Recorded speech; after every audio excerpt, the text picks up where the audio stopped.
Muy buenas tardes, bienvenidos de nuevo a Negocios Televisión, bienvenidos al espacio informativo, pendientes ya de la actualidad de las últimas horas, de nuevos ataques en el Mar Rojo, la OTAN cada vez más preocupada, hablando también sobre algunos socios que piensan que el envío de cazas a Kiev ha sido ilegal. Enseguida les contamos esto y miramos también a la última hora en torno a Rusia. Enseguida les contamos que se retira después de bastante tiempo de la zona de Karabaj. Empezamos mirando al Mar Rojo, apuntamos a nuevos ataques. La empresa de seguridad británica Embry ha informado de un ataque a un barco mercante en el Mar Rojo, aproximadamente a 67 millas náuticas al suroeste del puerto de Hodeida, en Yemen. El barco se alineaba con el perfil del objetivo Houthi en el momento del incidente, es lo que dice Embry en una nota de aviso. Un barco mercante que informó de un incidente en el Mar Rojo este miércoles fue golpeado por una pequeña embarcación, según dijo United Kingdom Maritime Trade Operations. El barco sufrió daños en lo que parecía ser un ataque deliberado, es lo que apuntan dos fuentes marítimas bajo condición de anonimato, agregando que la sala de máquinas fue alcanzada. El incidente tuvo lugar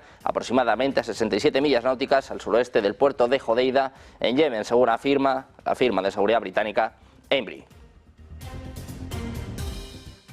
Pendientes también de Francia, Emmanuel Macron afirmó estar dispuesto a debatir con Marine Le Pen antes de las elecciones europeas. El jefe de Estado cree que ella no acudió a la reunión y que en las condiciones que ha fijado, es decir, la dimisión del presidente, este último rechaza el debate. ¿Quiere debatir? Pero no. También ha hablado sobre la hipótesis de su dimisión. El jefe de Estado francés ha querido retorcerle el cuello a este pato que nunca existió, es lo que califica, diciendo que esta posibilidad es absurda. En cuanto a su participación en la campaña electoral legislativa, Emmanuel Macron asegura que no tiene intención de hacer más campaña que la que hizo en 2017 y 2022 y dejar esta tarea a Gabriel Attal, el primer ministro, con los líderes de la mayoría, que dice que están ahí a su lado.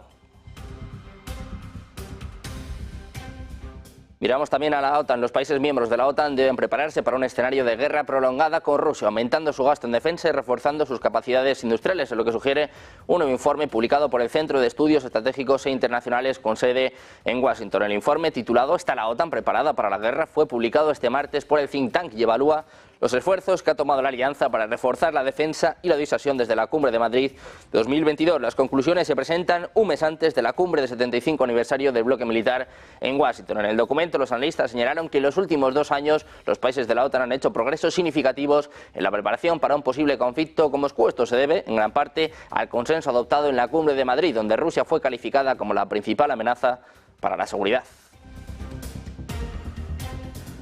Precisamente mirando a Rusia, les contamos que el proceso de retirada de las fuerzas de paz rusas del Karabaj de Azerbaiyán, donde estaban estacionados temporalmente después de la Segunda Guerra de Karabaj de 2020, se ha completado, es lo que apunta el Ministerio de Defensa de Azerbaiyán. Dice que el personal, las armas y el equipo del contingente de mantenimiento de la paz abandonaron por completo el territorio de Azerbaiyán. Cabe señalar que en abril el portavoz del Kremlin, Dmitry Peskov, confirmó la retirada del contingente ruso de mantenimiento de la paz de Karabaj. Hajiyev, asistente del presidente de la República de Azerbaiyán y jefe del Departamento de Política Exterior de la Administración Presidencial, ha anunciado que las máximas autoridades de ambos países acordaron la pronta retirada de las fuerzas de paz rusas de Azerbaiyán, según la declaración trilateral firmada el 10 de noviembre de 2020. Apuntaban a que el proceso ya estaba en marcha, con los ministerios de defensa de Azerbaiyán y Rusia coordinando los pasos necesarios. Rusia se retira de Azerbaiyán, se retira de Karabaj, según está confirmando el Ministerio de Defensa de Azerbaiyán. Miramos también a la India. Va a estar representada en la conferencia sobre Ucrania prevista para los días 15 y 16 de junio en Suiza, pero Nueva Delhi aún no ha decidido el nivel de participación. Así lo afirma en una sesión informativa el primer viceministro de Asuntos Exteriores indio, Vinay Quatra. Dice que la India va a participar al nivel apropiado en la conferencia de paz que se va a celebrar en Suiza. Añade que las discusiones sobre este tema están actualmente en curso. Una vez que se decida quién será el representante indio, dice, estaremos encantados de compartir esta información. Anteriormente, el primer ministro indio, Narendra Modi, dijo que India va a representar la voz del sur global en la reunión en Suiza.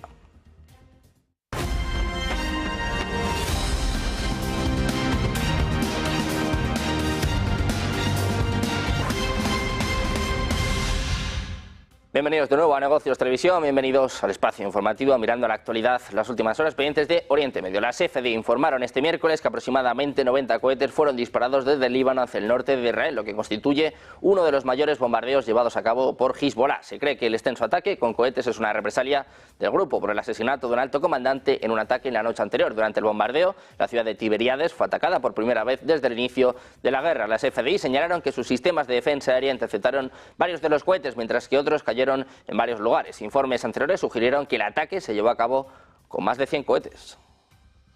Precisamente las FDI han anunciado este miércoles que un avión de la Fuerza Aérea de Israel eliminó al comandante de la unidad Nasser de Hezbollah, Sami Taleb Abdullah. Según el comunicado publicado en X, la operación se llevó a cabo el martes por la noche como parte de un ataque al centro de mando y control del grupo cerca de Huawei, en el sur del Líbano. La noticia finalmente confirma una información anterior sobre el asesinato del comandante de Hezbollah, al que siguió otro ataque temprano por la mañana con 90 cohetes contra instalaciones israelíes como medida de represalia. Dice Israel que Abdullah fue uno de los comandantes más importantes de Hezbollah en el sur del Líbano, quien planeó, impulsó y llevó a cabo una gran cantidad de ataques terroristas contra civiles israelíes. Añade que 3 agentes terroristas adicionales de Hezbollah también fueron eliminados en el ataque, según agrega el ejército israelí.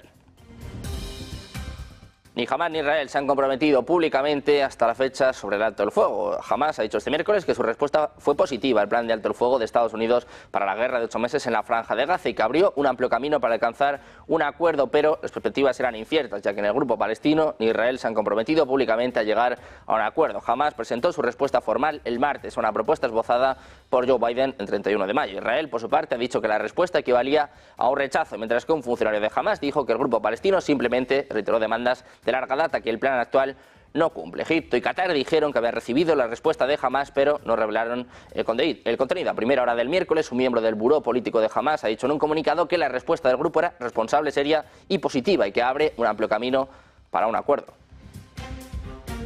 Miramos también al Mar Rojo. La empresa de seguridad británica Embry informa de un ataque a un barco mercante en el Mar Rojo, aproximadamente a 67 millas náuticas al suroeste del puerto de Hodeida, en Yemen. Dice que el barco se alineaba con el perfil del objetivo Houthi en el momento del incidente. Es lo que apunta Embry en una nota de aviso. Un barco mercante que informó de un incidente en el Mar Rojo este miércoles fue golpeado por una pequeña embarcación, según decía United Kingdom Maritime Trade Operations. En concreto, el barco sufrió daños en lo que parecía ser un ataque deliberado, según dijeron 2 fuentes marítimas bajo condición de anonimato, agregando que la sala de máquinas fue alcanzada. El incidente tuvo lugar a unas 67 millas náuticas al suroeste del puerto de Hodeida, en Yemen, según afirma la firma de seguridad británica Embry. Mientras tanto, en Estados Unidos, el presidente Biden ha aprobado el despliegue de otro sistema de misiles Patriot en Ucrania, lo que dicen altos funcionarios administrativos y militares al New York Times, mientras el país lucha por defenderse de los ataques rusos a sus ciudades, infraestructura y red eléctrica. La decisión de Biden se produjo la semana pasada, según decían los funcionarios, después de una serie de reuniones de alto nivel y un debate interno sobre cómo satisfacer las necesidades apremiantes de Ucrania de reforzar las defensas aéreas sin poner en peligro la preparación para el combate de Estados Unidos. El nuevo sistema Patriot, el segundo que Estados Unidos envía a Ucrania, va a provenir de Polonia, donde ha estado protegiendo una fuerza de rotación de tropas estadounidenses que van a regresar a Estados Unidos. El sistema podría desplegarse en el frente de Ucrania en los próximos días, según apuntaban funcionarios estadounidenses, dependiendo del mantenimiento o modificaciones que necesite. Precisamente en Estados Unidos, varios buques de guerra están siguiendo la flota rusa que pasó próxima al estado de Florida en su ruta hacia Cuba, es lo que informaron fuentes oficiales estadounidenses al diario Miami Herald del grupo McClatchy. Según anunciaron funcionarios estadounidenses a ese medio, la Marina de Estados Unidos desplegó buques de guerra y aviones después de que los buques enviados por Moscú navegaran este martes a menos de 30 millas de la costa del sur de Florida. El diario especificó que el despliegue estadounidense incluye 3 destructores, el US Traxton, el US Donald Cook y el US Delbert D. Black, así como un barco guardacostas, el Stone, y un avión de patrulla marítima Boeing P-8. Se espera que la llegada de la flotilla rusa a La Habana se realice este miércoles. Se trata de un destacamento de la Marina de Guerra con una moderna fragata y un submarino de propulsión nuclear que ha generado gran expectación dentro y fuera de Cuba por su simbolismo geopolítico. Miramos también a Macron. Si bien afirmó estar dispuesto a debatir con Marine Le Pen antes de las elecciones europeas, el jefe de Estado cree que ella no acudió a la reunión y que las condiciones que ha fijado, es decir, la dimisión del presidente, este último rechaza el debate. Sobre la hipótesis de su dimisión, el jefe de Estado francés quiso, dice, retorcerle el cuello a este pato que nunca existió, calificando esta posibilidad de absurda. En cuanto a su participación en la campaña electoral legislativa, Emmanuel Macron asegura que no tiene intención de hacer más campaña que la que hizo en 2017 y 2022 y piensa dejar esta tarea a Gabriel Attal. El primer ministro dice que con los líderes de la mayoría que están ahí a su lado.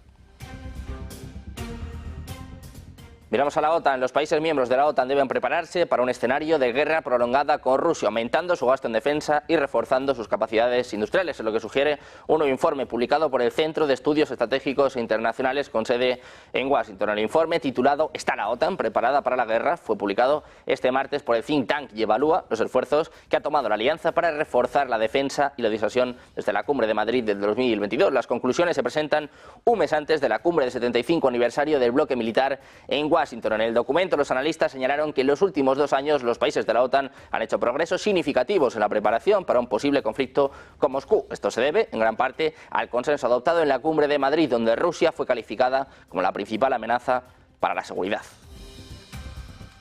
Mirando a la OTAN, les contamos que la entrega de aviones de combate MiG-29 a Ucrania por parte de Eslovaquia en 2023 fue ilegal, es lo que declara este martes el secretario de Estado del Ministerio de Defensa de la República Eslovaca, Igor Melicher. En su cuenta de Facebook ha informado que el año pasado el exministro de Defensa, Jaroslav Nat, justificó la donación de 13 cazas por un análisis de expertos, pero la verdad ha salido a la luz. Dice que ahora es evidente que no existe ningún material oficial del Ministerio de Defensa que autorizara al exministro a dar este paso. Melicher recordó que la Constitución eslovaca prohíbe a un gobierno que dimite, que está en funciones, dar pasos importantes en política exterior, y que el envío de cazas por valor de más de 500 millones de euros es sin duda un paso de este tipo. En este contexto, Melicher anunció que prepara una demanda al respecto contra NAZ. Pendientes también de Polonia, dice que Rusia podría estar almacenando hasta 100 ojivas nucleares en el óblast de Kaliningrado, ubicada aproximadamente a 260 kilómetros de Varsovia, es lo que afirma el ministro de Asuntos Exteriores polaco, Radoslav Sikorski. El 11 de junio, durante la conferencia para la recuperación de Ucrania en Berlín, esta declaración además coincide con el inicio por parte de Rusia de la segunda fase de ejercicios que simulan el lanzamiento de armas nucleares tácticas el mismo día, y Bielorrusia anunció su participación un día antes. El óblast de Kaliningrado limita con 2 miembros de la OTAN, Polonia al sur y Lituania al norte y al este. Sikorski destacó la proximidad de Polonia a Bielorrusia, un aliado clave de Moscú que, según se informa, alberga armas nucleares tácticas rusas. Dice que esto significa que es muy probable que se produzca un ataque a la Unión Europea.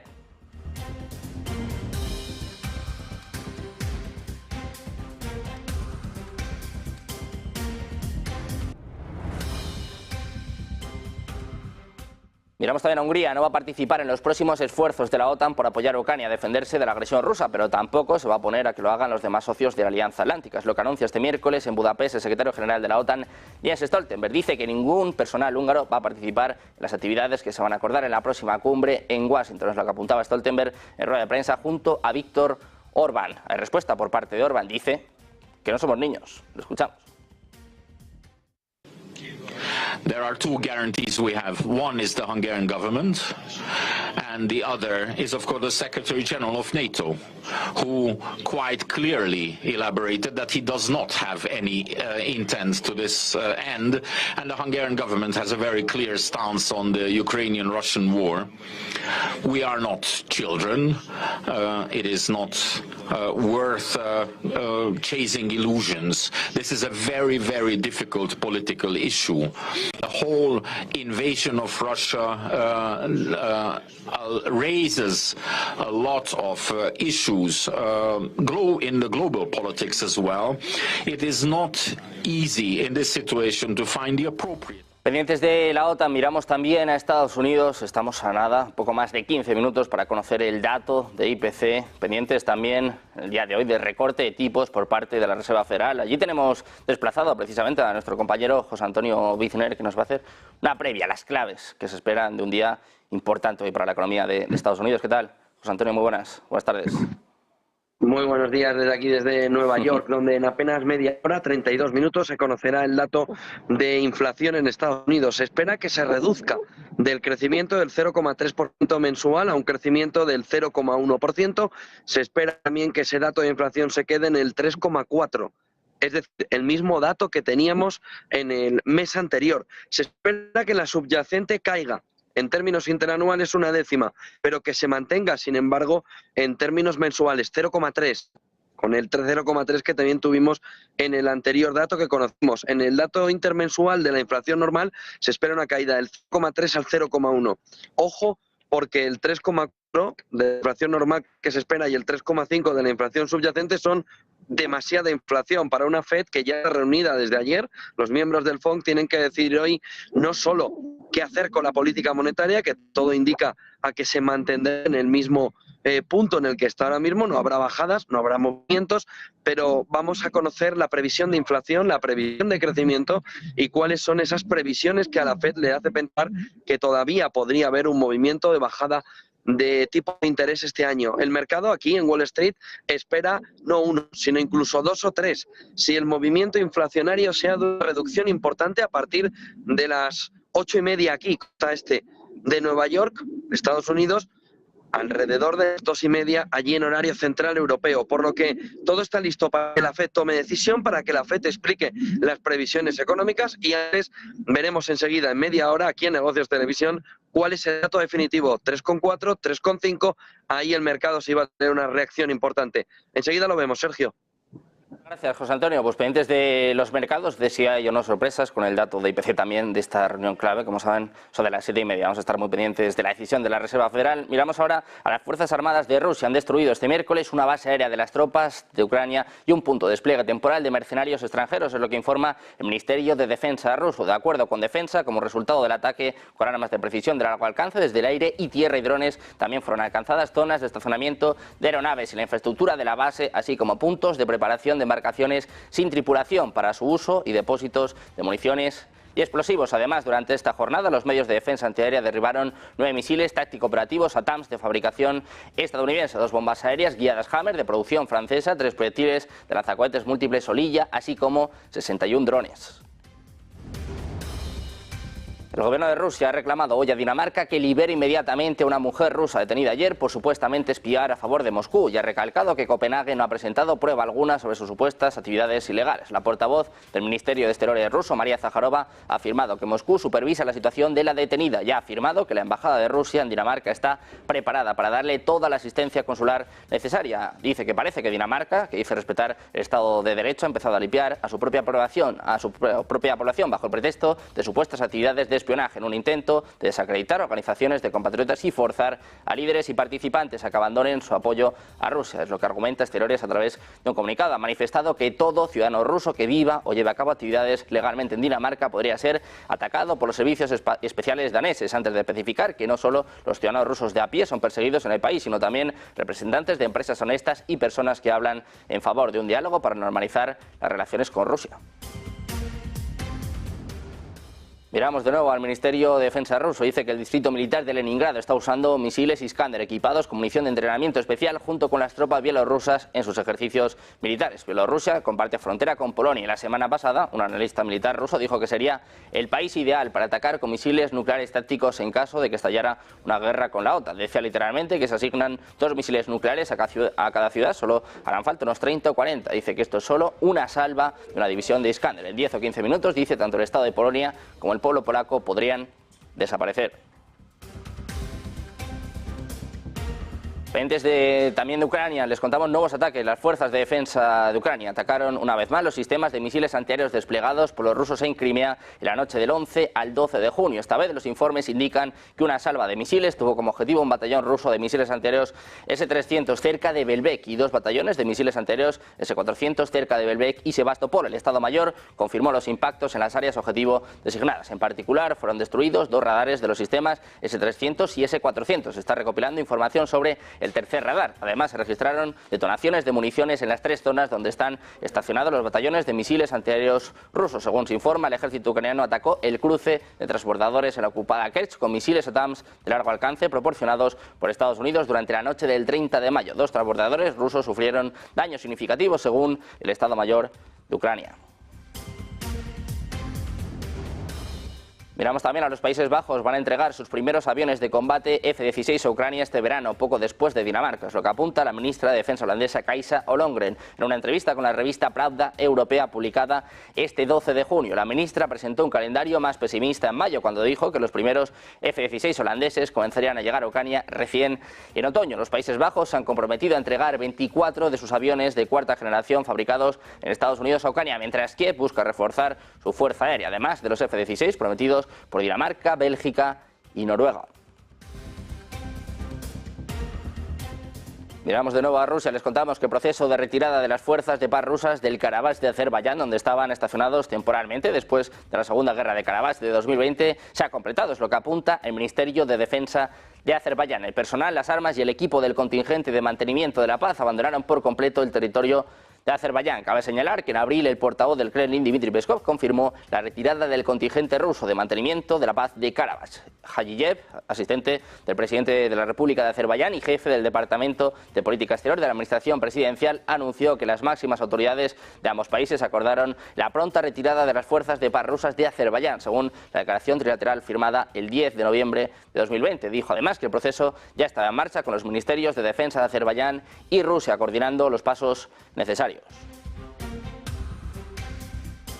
Miramos también a India, que va a estar representada en la conferencia sobre Ucrania prevista para los días 15 y 16 de junio en Suiza, pero Nueva Delhi aún no ha decidido el nivel de participación. Así lo afirma en una sesión informativa el primer viceministro de Asuntos Exteriores de la India, Vinay Quatra. La India va a participar al nivel apropiado en la conferencia de paz que se celebra en Suiza. Dice que las discusiones sobre este tema están actualmente en curso. Una vez que se decida quién será el representante indio, estaremos, dice, encantados de compartir esta información. Anteriormente, el primer ministro indio, Narendra Modi, dijo que India representaría la voz del sur global en la reunión en Suiza.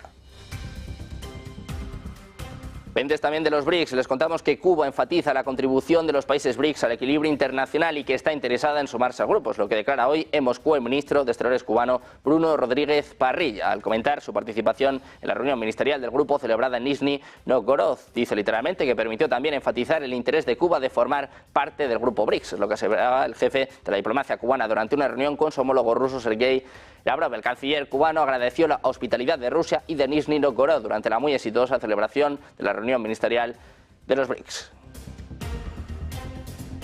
Miramos también a G7, les contamos que los líderes del grupo de los 7 van a pedir a China que deje de permitir y sostener la guerra de Rusia contra Ucrania, según un borrador de declaración al que tuvo acceso la agencia Bloomberg. Los aliados de Kiev están acusando a Beijing de proporcionar a Rusia tecnología y piezas, ya sea que se encuentran en armas o necesarias para construirlas, ayudando a los esfuerzos de Moscú para sortear oleada tras oleada de restricciones comerciales del G7 sobre muchos de esos productos. Los materiales prohibidos suelen llegar a Rusia a través de terceros países como China y Turquía o de redes de intermediarios.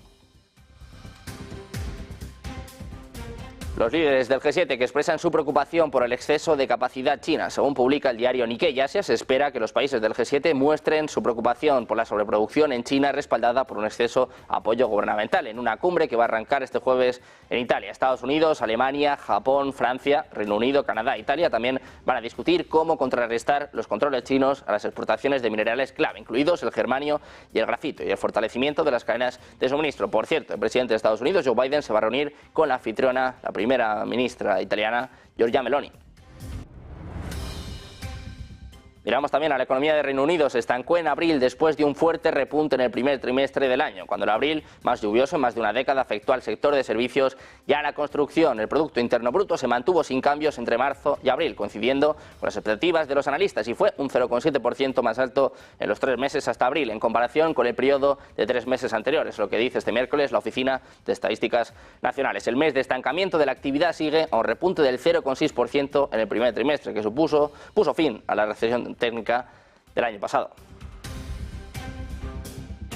Miramos también a la economía china. Les contamos que la tasa de inflación de China en mayo fue del 0,3%, por debajo de las expectativas del 0,4% de los economistas encuestados por Reuters. La cifra se mantuvo sin cambios desde abril. El índice de precios al consumidor de China aumentó 3 décimas, un 0,3% interanual en mayo, al mismo ritmo observado en abril. La lectura no cumplió con las expectativas de un crecimiento del 0,4% en el periodo informado. La inflación del IPC de China llegó al menos 0,1% intermensual en mayo frente al aumento del 0,1% de abril, peor, eso sí, que el 0% esperado. El índice de precios al productor de China cayó un 1,4% interanual en mayo frente a la caída anterior del 2,5%. La previsión del mercado era una caída del 1,5%. Hoy todos pendientes de la Reserva Federal, que comenzó este martes su reunión de política monetaria de 2 días. Va a concluir el miércoles con la decisión sobre la política de tipos de interés y una conferencia de prensa posterior en la que va a participar de nuevo el presidente de la Reserva Federal, Jerome Powell. Aunque algunos indicadores muestran signos de una desaceleración de la economía, a los inversores les preocupa cada vez más que esto no sea suficiente para incentivar al Banco Central de Estados Unidos a recortar las tasas en 2024. Marco Krajnovic, principal estratega de acciones de JP Morgan, advirtió que las opciones de un recorte de tipos han disminuido después del informe de empleo de mayo, que salió mejor de lo esperado. Miramos también a Argentina. El portavoz del presidente argentino, miramos a Manuel Adorni, ha dado detalles sobre la gira europea de Javier Milei, en la que no ha despejado qué va a pasar con el previsto a España. El viaje se enmarca en una gira que va a realizar en 2 tramos y que le llevará en el primero de ellos a discutir con los líderes del G7 en Italia. En su comparecencia se ha limitado a decir que el mandatario va a recorrer España, seguramente 2 países más, pero no ha brindado más detalles sobre esta gira, alegando que está sujeta a modificación y que aún puede variar. Como no tengo confirmado todo, no lo digo. Y después el 20 de junio, por la tarde-noche, que no tengo todavía confirmado el horario, va a viajar a España, donde continuará con lo que era la gira original de él en Europa. Y el día de regreso todavía no lo tengo confirmado.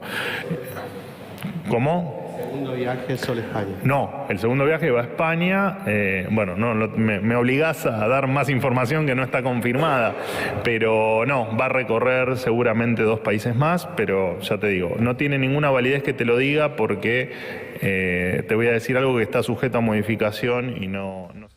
Precisamente el ministro de Economía de Argentina, Luis Caputo, ha anunciado que este jueves van a abrir una nueva negociación entre el Gobierno y el Fondo Monetario Internacional para cerrar un nuevo programa de ayuda al país. El Ejecutivo va a aprovechar este encuentro para además revisar el programa, acordar, negociar uno nuevo con el que pueda llegar nueva financiación y salir de las restricciones cambiarias. Respecto a su duración, Caputo ha adelantado que probablemente va a llevar un poco de tiempo, aunque no ha querido dar información concreta, ya que primero se debe acordar con el organismo internacional. En la reunión del jueves está previsto analizar la 8ª revisión del programa y se espera su aprobación inmediata, con la llegada de aproximadamente unos 800 millones de dólares.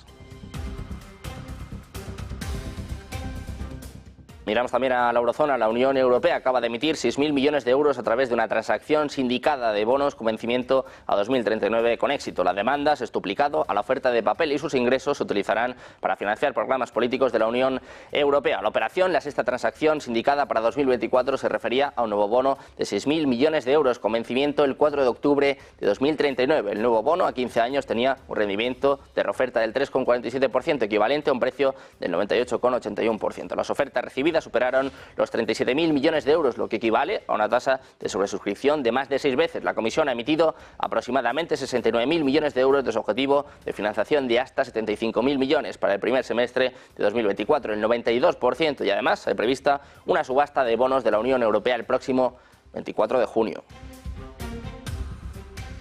Pendientes hoy de los mercados, también de lo que sucedió en la sesión de ayer con el S&P y el Nasdaq, que subieron a nuevos récords de cierres de martes, liderados por Apple, mientras el fabricante del iPhone alcanzaba un nuevo máximo histórico. El índice amplio del mercado ganó un 0,27%, cerrando en los 5.375 puntos, mientras que el Nasdaq añadió un 0,88% para cerrar en 17.343. Ambos índices también alcanzaron nuevos máximos históricos durante el día. Por otro lado, el Dow Jones perdió 120 puntos, o un 0,31%, para finalizar en 38.747. El martes los inversores parecían estar recogiendo beneficios de la estrella de la inteligencia artificial Nvidia y rotando hacia el juego emergente de inteligencia artificial de Apple, que acaba de revelar nuevas características que podrían provocar una ola de actualizaciones del iPhone, según apuntaban analistas. El fabricante del iPhone alcanzó un récord durante la sesión, el primero desde diciembre del año pasado, con un salto, una subida de casi un 7,3%. Por su parte, Nvidia perdió un 0,7%. Precisamente miramos a Apple. Tan solo un día después de que sus acciones recibieran con frialdad su estrategia en inteligencia artificial, el gigante de la manzana se disparó hasta un 7,26% en Wall Street, hasta marcar máximos históricos en $207 por título. El jefe de software de la compañía, Craig Federighi, aseguró que desde Apple creen que el papel de la IA no es solo reemplazar a los usuarios, sino también empoderarlos. La firma de Cupertino presentaba en sociedad a Apple Intelligence durante su conferencia mundial de desarrolladores que ha tenido lugar los últimos días. Los inversores han dado la bienvenida después de descubrir la apuesta de la empresa de la manzana para capitalizar el auge de la inteligencia artificial. Pendientes, como ven, de la actualidad geopolítica, económica. Ponemos el foco ya en Estados Unidos. Unos minutos, enseguida analizamos el dato de IPC. Ojo, porque hoy Powell tiene trabajo. Enseguida se lo contamos.